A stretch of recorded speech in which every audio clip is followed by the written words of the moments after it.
व्यवस्था विवरण 9वां अध्याय। कुल वचन 29। लोगों की अनाज्ञाकारिता। हे इस्राएल सुन, आज तू यरदन पार इसलिए जाने वाला है कि ऐसी जातियों को जो तुझसे बड़ी और सामर्थी है और ऐसे बड़े नगरों को जिनकी शहरपना आकाश से बातें करती है अपने अधिकार में ले ले। उनमें बड़े बड़े और लंबे लंबे लोग अर्थात अनाकवंशी रहते हैं जिनका हाल तू जानता है और उनके विषय में तूने यह सुना है कि अनाकवंशियों के सामने कौन ठहर सकता है। इसलिए आज तू यह जान ले कि जो तेरे आगे भस्म करने वाली आग के समान पार जाने वाला है वह तेरा परमेश्वर यहोवा है, और वह उनका सत्यानाश करेगा और वह उनको तेरे सामने दबा देगा, और तू यहोवा के वचन के अनुसार उनको उस देश से निकालकर शीघ्र ही नष्ट कर डालेगा। जब तेरा परमेश्वर यहोवा उन्हें तेरे सामने से निकाल चुके, तब यह न सोचना कि यहोवा तेरे धर्म के कारण तुझे इस देश का अधिकारी होने को ले आया है, किंतु उन जातियों की दुष्टता ही के कारण यहोवा उनको तेरे सामने से निकालता है। तू जो उनके देश का अधिकारी होने के लिए जा रहा है, इसका कारण तेरा धर्म या मन की सिधाई नहीं है। तेरा परमेश्वर यहोवा जो उन जातियों को तेरे सामने से निकालता है, उसका कारण उनकी दुष्टता है, और यह भी कि जो वचन उसने अब्राहम, इसहाक और याकूब तेरे पूर्वजों को शपथ खाकर दिया था, उसको वह पूरा करना चाहता है।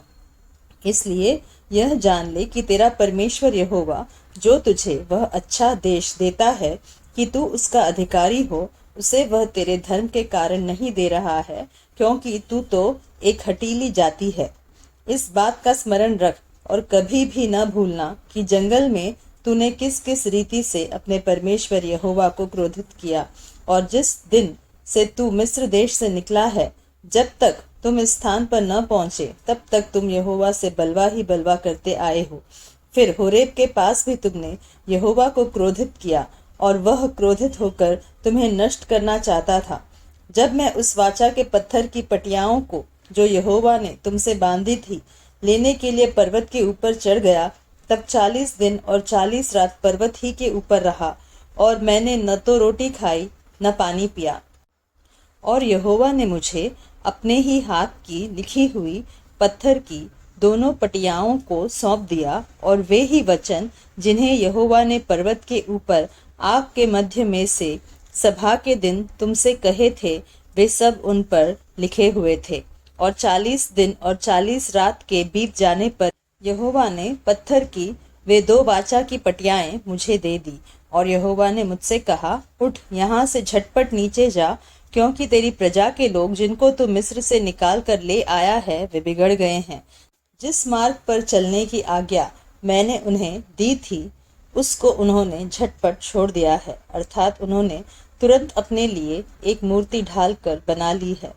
फिर यहोवा ने मुझसे यह भी कहा, मैंने उन लोगों को देख लिया, वे हठीली जाति के लोग हैं, इसलिए अब मुझे तू मत रोक, ताकि मैं उन्हें नष्ट कर डालूं और धरती के ऊपर से उनका नाम या चिन्ह तक मिटा डालूं।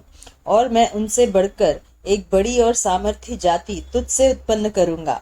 तब मैं उल्टे पैर पर्वत से नीचे उतर चला, और पर्वत अग्नि से दहक रहा था, और मेरे दोनों हाथों में वाचा की दोनों पटियाएं थी।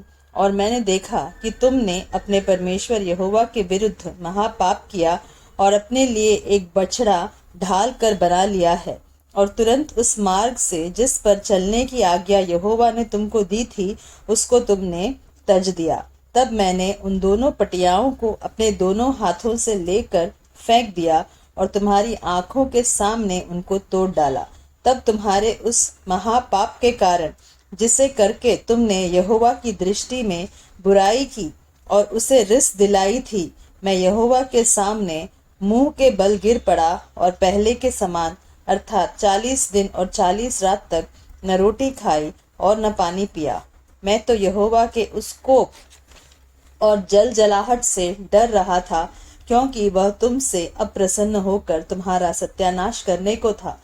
परंतु यहोवा ने उस बार भी मेरी सुन ली, और यहोवा हारून से इतना कोपित हुआ कि उसका भी सत्यानाश करना चाहा, परंतु उसी समय मैंने हारून के लिए भी प्रार्थना की, और मैंने वह बछड़ा जिसे बनाकर तुम पापी हो गए थे लेकर आग में डालकर फूंक दिया, और फिर उसे पीस पीस कर ऐसा चूर चूर कर डाला कि वह धूल के समान जीर्ण हो गया, और उसकी उस राख को उस नदी में फेंक दिया जो पर्वत से निकलकर नीचे बहती थी। फिर तबेरा और मस्सा और किब्रोत हत्तावा में भी तुमने यहोवा को रिस दिलाई थी। फिर जब यहोवा ने तुमको कादेश बरने से यह कहकर भेजा, जाकर उस देश के जिसे मैंने तुम्हें दिया है अधिकारी हो जाओ, तब भी तुमने अपने परमेश्वर यहोवा की आज्ञा के विरुद्ध बलवा किया, और न तो उसका विश्वास किया और न उसकी बात ही मानी। जिस दिन से मैं तुम्हें जानता हूँ, उस दिन से तुम यहोवा से बलवा ही करते आए हो। मैं यहोवा के सामने 40 दिन और 40 रात मुंह के बल पड़ा रहा, क्योंकि यहोवा ने कह दिया था कि वह तुम्हारा सत्यानाश करेगा। और मैंने यहोवा से यह प्रार्थना की, हे प्रभु यहोवा, अपनी प्रजा रूपी निज भाग, जिनको तूने अपने महान प्रताप से छुड़ा लिया है और जिनको तूने अपने बलवंत हाथ से मिस्र से निकाल लिया है, उन्हें नष्ट न कर। अपने दास अब्राहम, इसहाक और याकूब को स्मरण कर, और इन लोगों की कठोरता और दुष्टता और पाप पर दृष्टि न कर, जिससे ऐसा न हो कि जिस देश से तू हमको निकाल कर ले आया है, वहां के लोग कहने लगे कि यहोवा उन्हें उस देश में जिसके देने का वचन उनको दिया था नहीं पहुंचा सका, और उनसे बैर भी रखता था। इसी कारण उसने उन्हें जंगल में निकाल कर मार डाला है। ये लोग तेरी प्रजा और निज भाग है, जिनको तूने अपने बड़े सामर्थ्य और बलवंत भुजा के द्वारा निकाल ले आया है।